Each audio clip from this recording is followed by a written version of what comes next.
নজর রাখবো পরবর্তী সংবাদে।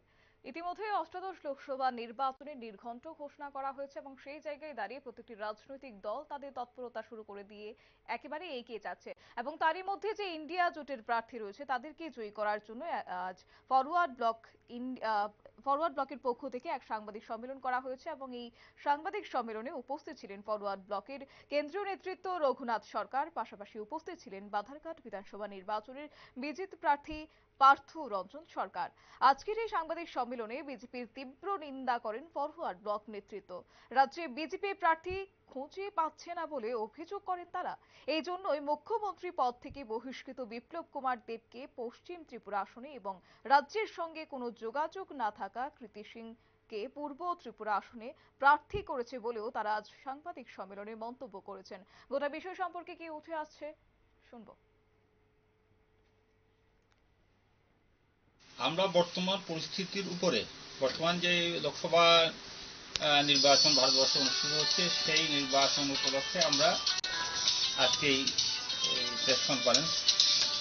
আপনারা জানেন যে ভারতবর্ষ একটা গভীর সংকটের মধ্যে দিয়ে চলছে এখন। একটু পরে এই সংকট থেকে কাটানোর জন্য একমাত্র উপায় হচ্ছে ইন্ডিয়া জোটকে জয়ী করা।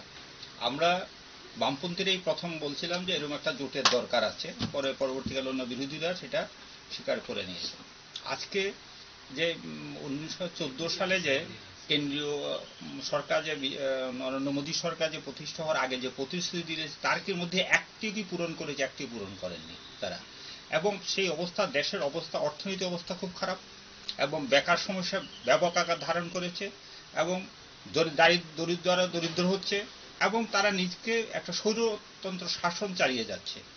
আমাদের রাজ্যে আজকে আমাদের রাজ্যের কথায় আসি, আমাদের রাজ্যে যে বিজেপির অবস্থা কি, তাদের প্রার্থী খুঁজে পাচ্ছেন না, তার প্রার্থী দেওয়ার মতো লোক তাদের নেই। যেই যাকে মুখ্যমন্ত্রী পদ থেকে এক রাতের মধ্যে সরিয়ে দেওয়া হলো, কি কারণে সরা হলো এখন পর্যন্ত তার কোনো ব্যাখ্যা বিজেপি দিতে পারেনি। আমরা বিভিন্ন আপনাদের মিডিয়ার মাধ্যমে বিভিন্ন তথ্য আমরা পাচ্ছি, তার দুর্নীতি আরো অনেক ব্যক্তিগত অনেক কিছু নিয়ে আমরা পাচ্ছি সেটা, কিন্তু তারা কোনো ব্যাখ্যা। আবার এখন দেখছে যে এই অবস্থা এখন ওনাকে আবার প্রার্থী করলেন। তেমনি পূর্ব ত্রিপুরায় যাকে প্রার্থী করলেন উনি ত্রিপুরার সঙ্গে সম্পর্ক কয়দিন, ত্রিপুরা মানুষ ত্রিপুরার কি চিনেন, উনি বিয়ে হয়ে গেছেন এবং তার এই পরিবার তো এখানে থাকতেন না, তারা থাকতেন শিলংয়ে, সেখানে এখানে ত্রিপুরার সঙ্গে তাকে সেখানে এসে প্রার্থী করা হলো।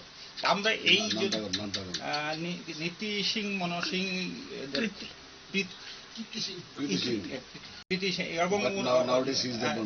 এবং দেববর্মা লাগাচ্ছেন, তো উনি কি ত্রিপুরার কোনো রাস্তাঘাট চিনেন, কিছু জনগণের সমস্যা কথা জানেন?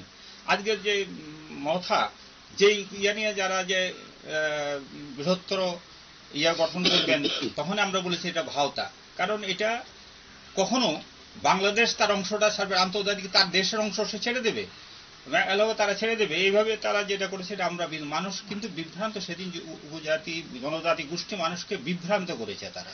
এর বিরুদ্ধে আমরা তখন বলেছি মানুষ কিন্তু বিশ্বাস দেয়। এবং আপনাদের কথা একটা কথা মনে করি, গত বিধানসভা নির্বাচনে তারা যে ভাওতাবাদী জনগণকে ভাওতাবাদী দিয়েছেন, ওরা আমার সঙ্গে কিশোর বাবু আমার সঙ্গে কথা বলার জন্য উনি লোক মারফতের খবর দিলেন। আমি বলেছি উনি আমার ফোন নাম্বারটা দিয়ে দাও, ফোনে আমার কথা বলবো আগে, তারপর ওনার সঙ্গে যাব। উনি বলেন উনি ফোনে বললো আমি গিয়ে ওনার সঙ্গে সময় নিয়ে দেখা করবো। আমি বলছি কি কারণ, আমার কোনো দরকার নেই তো। পরবর্তীকালে ওনাদের এক নেতা ইলেকশন যখন আলোচনা চলছে, উনি আমাকে ওই নেতা বললেন যে বিরোধী নেতা যিনি মন্ত্রী বলে আমাকে এডিসি দিকে আমি ওনার সঙ্গে কথা বলতাম। উনি আগরতলা থাকেন, এডিসি কথা বলবো কেন, আমার সম্ভব না।